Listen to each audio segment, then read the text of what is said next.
Today the Indians are playing the Tigers. Verlander against Clevenger. You know, Verlander's history against the Indians this year, it's been hit and miss. He's, I think, 2 starts against the Indians. The one in Cleveland, he got shelled. The one in Detroit, he did much better. I think he's 1-1. So obviously the Indians need to get after Verlander. The lineup stuff with the Indians is really pissing me off. Of course, you've got Kipnis leading off, started off the year injured. He's still sitting there. You've got JRam, who's clearly the best offensive player on the team right now, has been the best offensive player since last year. And even if you make the case that Kipnis should be in the top 3 of the lineup, last year JRam was just as good as he was, and in many ways better. I mean, their WAR was almost identical. Actually, it might have been identical. I'm not looking at it right now, but I know it was within, you know, percentage points of each other. Obviously, we're talking about 2 very capable offensive players, but in 2017, JRam's been A, healthy, and B, he's been good. Obviously, today we'll find out if he makes the All-Star team.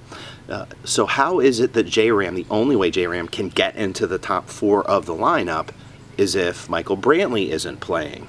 So, you know, those are my issues. Of course, the Indians are, you know, 2 games up. I guess it is what it is. We deal with this lineup and are just kind of okay with it, even though they could have a more optimum lineup. Props to Bradley Zimmer with that fantastic catch last year. It's really hard not to kind of jump all in on him, isn't it? You've got this kid, this 6'5", 220, obviously with baseball IQ, makes several fantastic catches this week.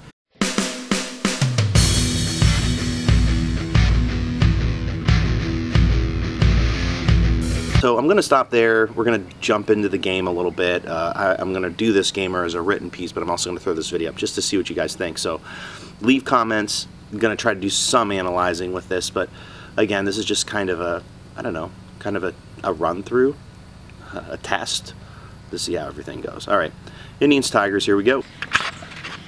Okay, so Jose Ramirez, second up, second inning, hits a single. And I'm really kind of sick of the, well, it's working, so you leave him there. It works everywhere he hits. Like, why wouldn't you want him hitting up in the order? I don't know. It makes no sense, right?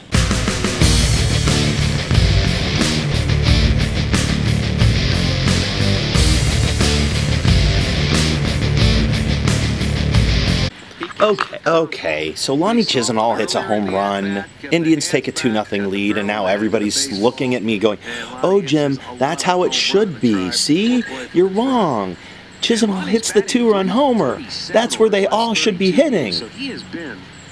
Okay, I get it. It works now, but does it work in the playoffs? Oh, and I know. It'll be fixed by then, right? And maybe it will be. But that doesn't mean you don't optimize your chances by putting your best hitters at the top of the lineup where they get more at-bats.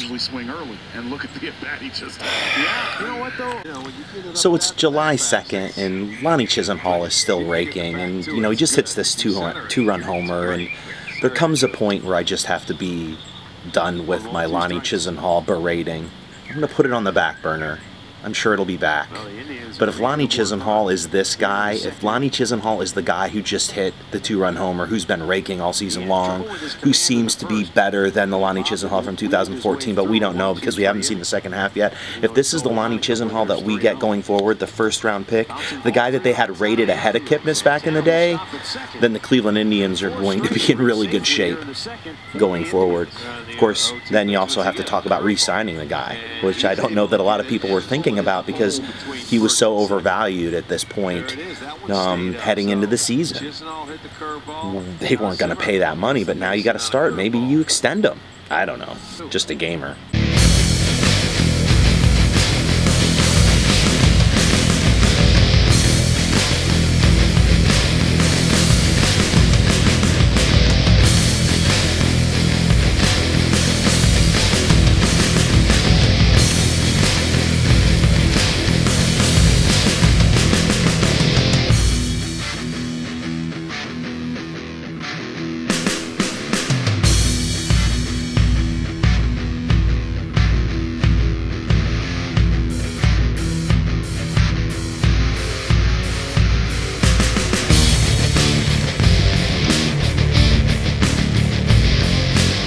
So this is a good time to mention the fact that right now Jose Ramirez is 3 for 3 after a 3-run homer in the 4th inning. He's got 3 runs scored, driven in 4. Is this the point you say, hey, it's time to move him up to the top of the order? I know I sound like I'm kicking a dead horse here, but no animals were harmed in the filming of this. Jose Ramirez is just great. He should be in the All-Star game. He should be a top 2 or 3 candidate right now for the MVP award. JRam forever. He wants to be a 4-game set. Here's a high fly ball to left field. That ball is hit well. It's going to the track, going to the wall, and it is gone. Now the 0-1. Fly ball in the air to right field. That ball is hit well. It's to the track. It's to the wall. And Castellanos has gone deep. Is there anything worse than when you bring in your low leverage relievers? And honestly, one of them wasn't supposed to be a low leverage reliever, am I right? You go out, you get Boone Logan to be your top lefty.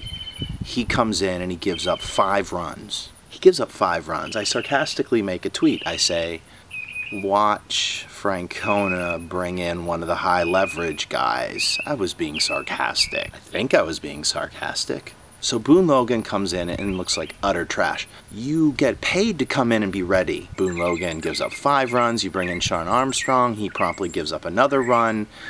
11-2 lead goes to 11-8. You have to then bring in Cody Allen, who hasn't looked great, but came in and on 3 pitches, 2 strikes and a ground out right to him, gets out of the game. But the point being, while these things do tend to happen, so I guess in the end, the Indians win. They never had their backs up against the wall, so you deal with it. At the end of the day, Mike Clevenger gets a big win. He goes 6 innings, looked outstanding. They knock around Justin Verlander again. That's always a lot of fun. They win the series against the Tigers. They move to a day off. This could be an interesting day off with, I think, 6 games before the All-Star break. We could see maybe a lineup change. I'm going to go out and make a prediction and say that after Jason Kipnis goes, I think he went 0 for 3 today.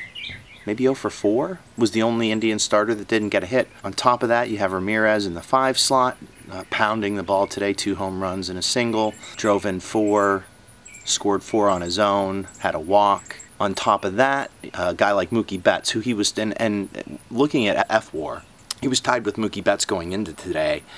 Betts also hits 2 home runs. Betts has a huge day for Boston. Where does Mookie Betts hit? He now has 15 home runs after his 2 homers, tied with Jose Ramirez. And yes, he hits first.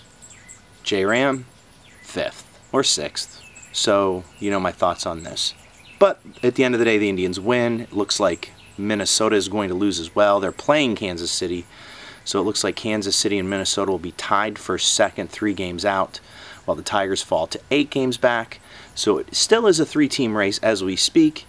The Indians are starting to look a little better. They'll look a lot better when they fix the lineup. And we're not talking about massive changes here. Look, at the end of the day, this Indians lineup is going to be fantastic. It's kind of fantastic right now. You have slumps, right? Kind of some slumping going on. You've got Lindor going through his first slump of his career. You had Carlos Santana struggling a little bit, although he broke out today. You have some players just not hitting up to par. You kind of get the impression that this team offensively will look a lot different in a month or two as everybody's clicking. You've got a guy like Lonnie Chisenhall who's picked it up, and hopefully he can, for the first time in his career, do it for an entire season. This lineup is going to be one that you struggle trying to figure out who to get in the top 3. You know, you kind of lock Brantley in there at 3. I don't agree with that, but you can tell this is a Francona thing, that Brantley is the number 3 guy. You probably have Lindor locked at 2, which means you put JRam in at the 1 spot. You then, of course, have hopefully a hitting Edwin Encarnacion hitting 4. And then it really starts getting fun.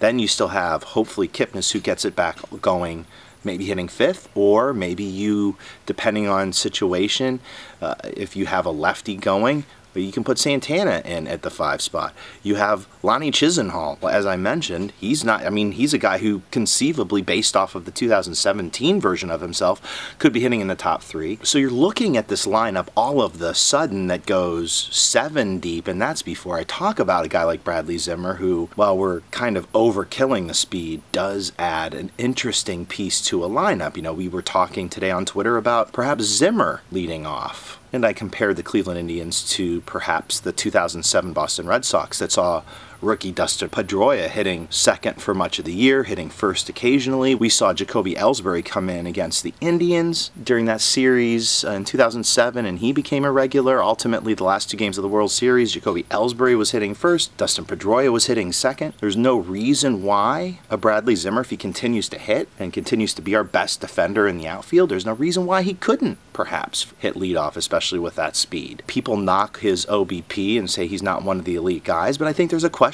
mark there, and why wouldn't you, if you have control of the division, why wouldn't you give him some at-bats leading off? While people say this isn't Francona's way, it is Francona's way. He's done this before. He did it with the Red Sox the year they won the World Series in 2007. He did it throughout his career in Boston. He needs to start doing that a little bit here with the Cleveland Indians.